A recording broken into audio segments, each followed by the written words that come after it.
Hey, what's up, everybody? Good morning. Happy Wednesday. I'm here with my assistant coach, Tilly the cat. She's going to hang out. We're hanging out on the couch this morning because I'm guessing that you maybe saw the Instagram or the Facebook post last night and you were like, oh man, couch stretch. Yeah, if you have ever been in a CrossFit gym or talked about CrossFit with anybody, you've probably heard people mention this stretch. Now, a couple things about the couch stretch. Tilly wants a little extra attentions. Tilly, you're famous. Everybody loves you. Don't worry, we'll put you in some more. So couch stretch, so named by Kelly Starrett, sometimes known as K-Star, creator of Mobility WOD. He's written a number of books. Supple Leopard, which you've seen if you have been to Old City CrossFit, you know that there is a gym copy that is always floating around over by the cubbies. I think lots of you have your own copy, which is a great reference book. I highly recommend it. He also wrote a book called Desk Bound, which is about sitting and how we should do less of it and how it's ruining your body. Well, and there are some other things there. I'm being a little facetious, which, again, if this is your first video with me, welcome to my facetiousness. If it's not, you know the deal. And there are some other books, Ready to Run, about getting your body primed and ready to run. So he didn't necessarily create this stretch, but he popularized it. He gave it this name, the couch stretch, and made it a little bit of a gym/household name that we all know what it is. Again, if you've been in a gym, if you're a member of a different gym and you never heard anybody say anything about doing the couch stretch, I don't know, how are your hips? That would be my question. So here's my next question. Why do we do it? What's important about it? And I know this is Facebook Live, and some of you are watching it later. This is not like I'm going to pause like Blue's Clues and wait for you to, give me that answer, yell at your screen.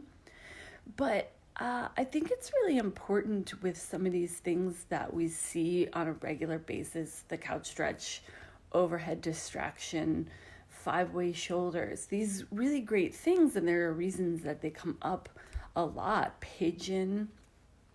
It's important to know what they're doing, and what are good ways to change it up for you, not just like doing it when it shows up on the board for your daily mobility, but understanding what the purpose of the work is. And, I think sometimes people are like, oh, you're asking me to do extra homework. A little bit, yeah. I think that I'm going to get a little preachy here for a moment, but I do think it is important to know about your body and what's going on. I'm not asking you to know all the anatomy and, all the different systems. I mean, that's years and years of work, but it's, just saying what is couch stretch and why do we do it and what's the point? Half an hour worth of internet research, or watch this video. I'm going to talk about it, but also, then putting in the work and doing it and knowing why it's important. And to me, also knowing why things are important are then more likely to not only make me do them, but do them consistently, which of course I've talked about a number of times. It's about that consistency, right? That showing up. I can't say it, but I can try and do it. Couch stretch. It is some hip work. We're stretching the quads, and tied into that, the fronts of the hips. So Quads, of course, 4 muscles that go from the knee. One of them goes beyond the knee. We won't get too much into that. Again, things to know, but for now, we're talking about the front of the thigh. That's all you need to know. Quadriceps. This bit right here. But then, where does your quadricep end? Front of the hip. Getting up into that area, we're getting a couple other muscles in this area here as well. So, why is this stretch so important? A number of reasons. One of the things, like I said, Kelly Starrett wrote a book about sitting. That's the whole thing. It's called Desk Bound, and about how it's gonna mess with your hips and then mess with your back and your feet and all those great things. Some of you know I'm a big fan of Katy Bowman, Katy Bowman, and same thing. She has a book called Don't Just Sit There. She has a book called Move Your DNA, which is about, that natural movement type stuff. And she talks a lot. She has a whole chapter in Move Your DNA called Where Have All the Butts Gone?, which is a great title for a chapter, right? And that the whole chapter is talking about hip extension. So in her book and in all of her work, she talks a lot about walking and how important walking is and how we should be walking everywhere and all day, not just like once in the morning and then just, sit down for the rest of the day, which, again, most people are saying the same thing. She didn't create that idea, but she's really pushing that agenda. But if you are throwing your legs out in front and walking that way, we're missing hip extension. Hip extension, I should explain that, is when your leg moves behind you. Try and get a good angle here. Flexion, extension. So basic anatomical terms, but leg moving behind you. And it makes sense, right? If your leg's not moving behind you, those 10 to 15,000 steps a day that you should be taking, you're not using your butt. And then you go into the gym and you try and squat and you don't know why your glutes aren't turned on. And oftentimes it's because that front of the hip is closed, or sometimes what we refer to as muted, because lots of sitting, lots of hip flexion. So this hopefully starts to make sense, right? When you're sitting a lot, your hips are in that flexed position all day, and hanging out there, that becomes more comfortable. And then even when you stand up, you might be like, oh, I'm standing up, but because this is shortened here, you're going to have to do this action. So I'm shoving the thighs and the hips forward, and you can notice I'm shortening the low back rather than opening up through the front of that hip right there. And I know subtle bits, but that's where this work becomes, super interesting and super, to me, important, of knowing where you are in space. So I can look at you and say, yeah, I think that looks pretty good from my eyeballs to your physical being. And, any of the coaches at Old City, it's got like so many great coaches, but do you know how it feels? And then being able to create those subtle differences for, when you don't have a coach nearby or you're trying to learn more stuff. Because if you're waiting constantly for the coach to tell you, every time you deadlift, you have to find someone and be like, can you look at this? It may, again, like videoing works too.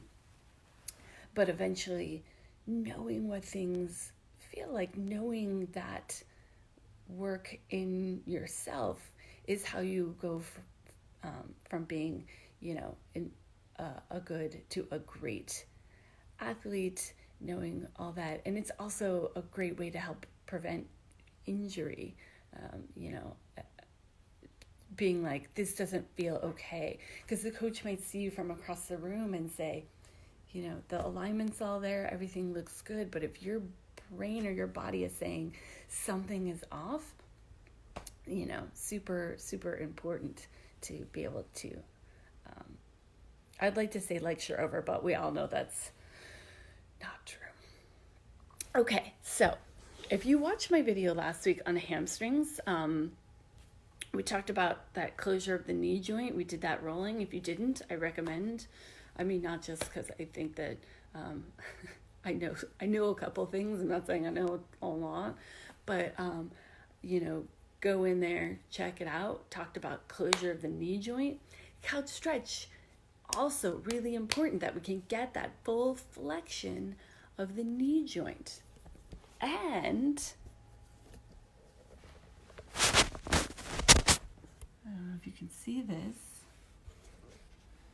or my nice yellow socks, top of the foot stretch.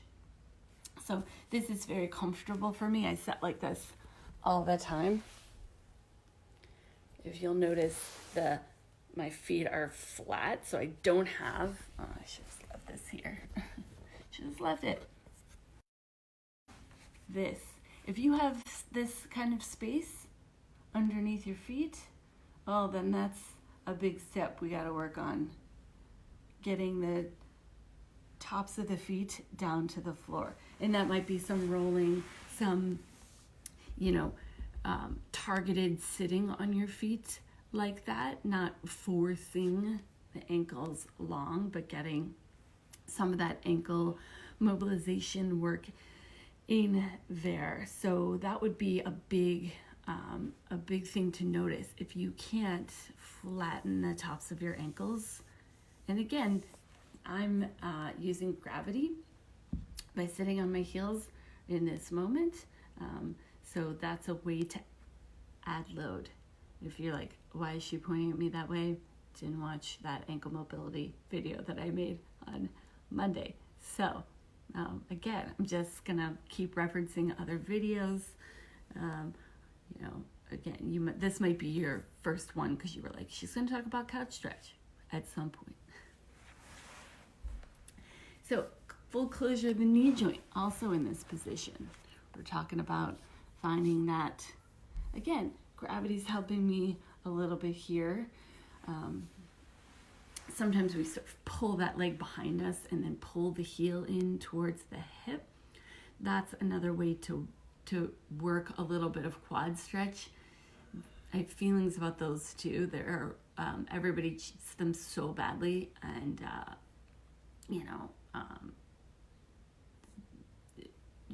couch stretch is cheated a lot too, which is why I thought I would make this video. So why is it called couch stretch?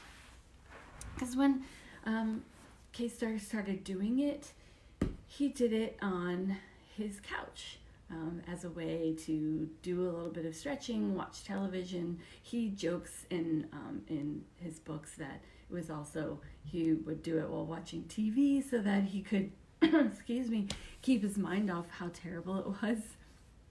Which, again, some of you know that I'm not always about like getting into the most excruciating position and then just like holding on for dear life. But it makes for a good story, so it works. Okay, so I'm gonna actually do it on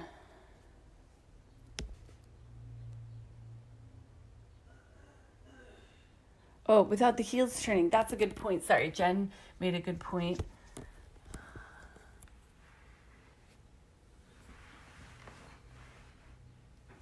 We talked about sickled feet on Sunday in yoga class.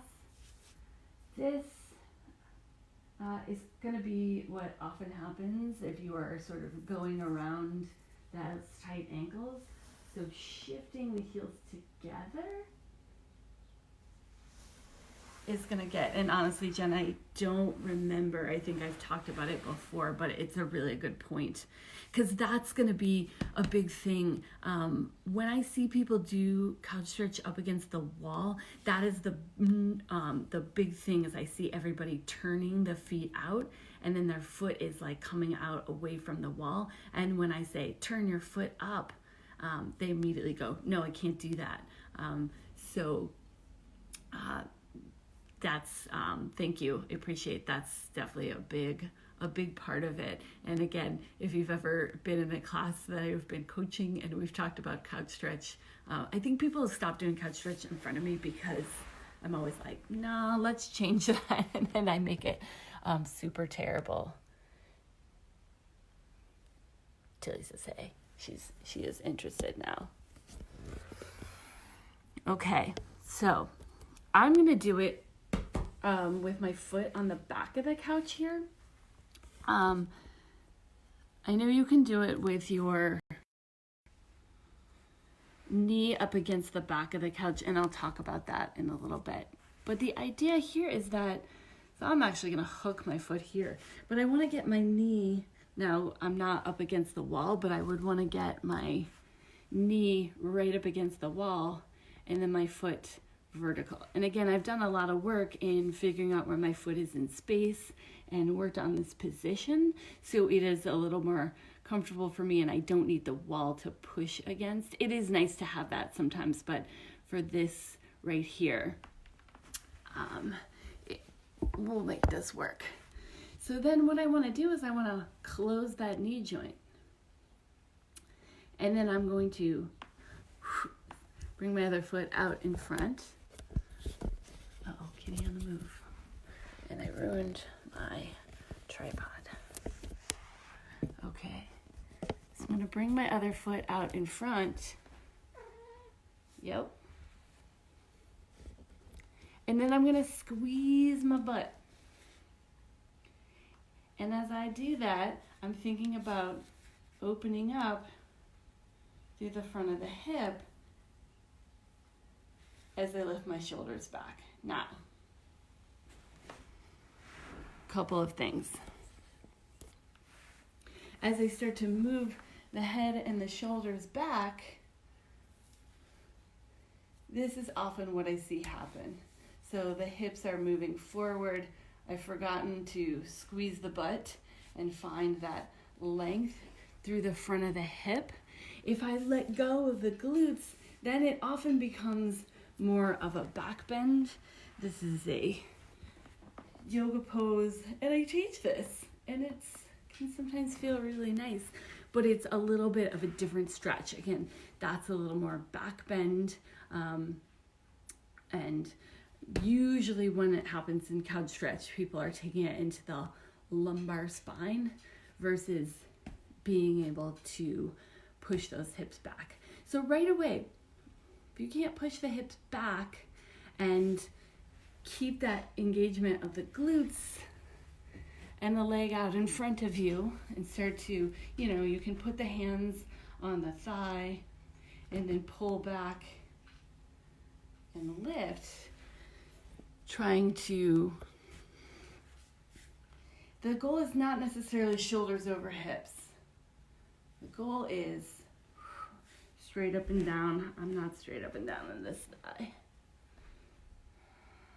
And lifting up. So that I'm getting, again, this starts to happen, so I gotta make sure I'm pushing back, squeezing the butt here. So right away, we know a couple things. If you can't get that foot on the wall, again, I'm hooking my foot on the couch.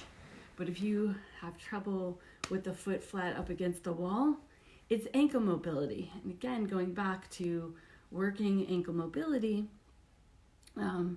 that's a limiter. So it might be actually limiting your squats. It might be limiting your overhead squats. it's, right away, if you're like, oh, I can't do couch stretch because it hurts my ankle, but you're not working your ankle mobility, then, what are you even doing? It's like clues right there. Full closure of that knee joint. Again, going back to that hamstring video, it might be some work in the calves. It might be hamstrings. I do know that sometimes people have trouble closing that leg. If you have tree trunk legs, and there are, some power lifters out there who have just, pretty massive muscles because they have insane deadlifts. But I think for the most part, we should be able to get into that full knee closure. If you are someone with knee issues and you had some knee surgery, you might also have some trouble. But again, things that you need to work on. One of the things that I looked up because I just wanted to reread what K-Star says about this, and basically he says these are basic positions that you should be able to put your body in, and if you cannot, then you know right away what you need to work on. Knee out in front of the wall is a big way to cheat this. So people will slide that knee forward and work that way. I mean, usually if the knee comes way far forward, we're not getting that full knee or hip closure anyway. But that's a way to cheat that, because now I'm stretching my quad like this. And if you saw someone stretching your quad like that, you might be like, I don't know, I guess that works. But actually, I'm going to move this, so I'm going to redo that because I want you to see one big thing. So if my leg's out in front, what is my hip doing? Hint or answer. It's in flexion. So I'm not stretching my quad, and I'm not opening up the front of my hip to get into hip extension. So if that knee is out in front, you're in hip flexion. And so again, we're trying to get extension in the hips so we can build our butts. Summer peach season is right around the corner. It's spring, so we gotta, be working those glutes here. Full closure of the knee joint, making sure the knee is all the way back against the wall or, right underneath the hip, so that we're actually getting into some extension, getting out of flexion.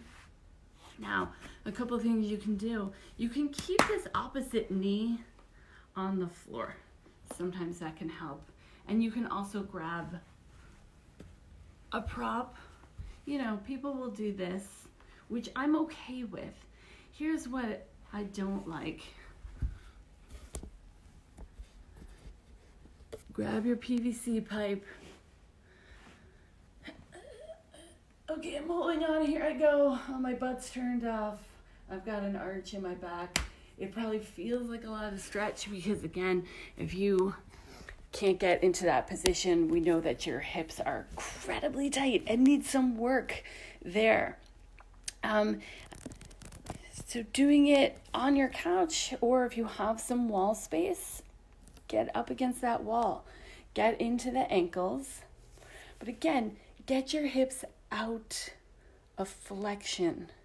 So even if you think, oh, I can stand up and do that quad stretch, you got to be careful.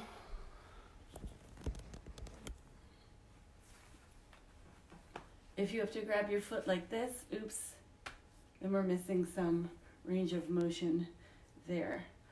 Maybe you grab that knee and then start to slide it back. Again, still in flexion, but if I slide that knee back and my shoulders come forward, notice I didn't take the flexion out of my hips.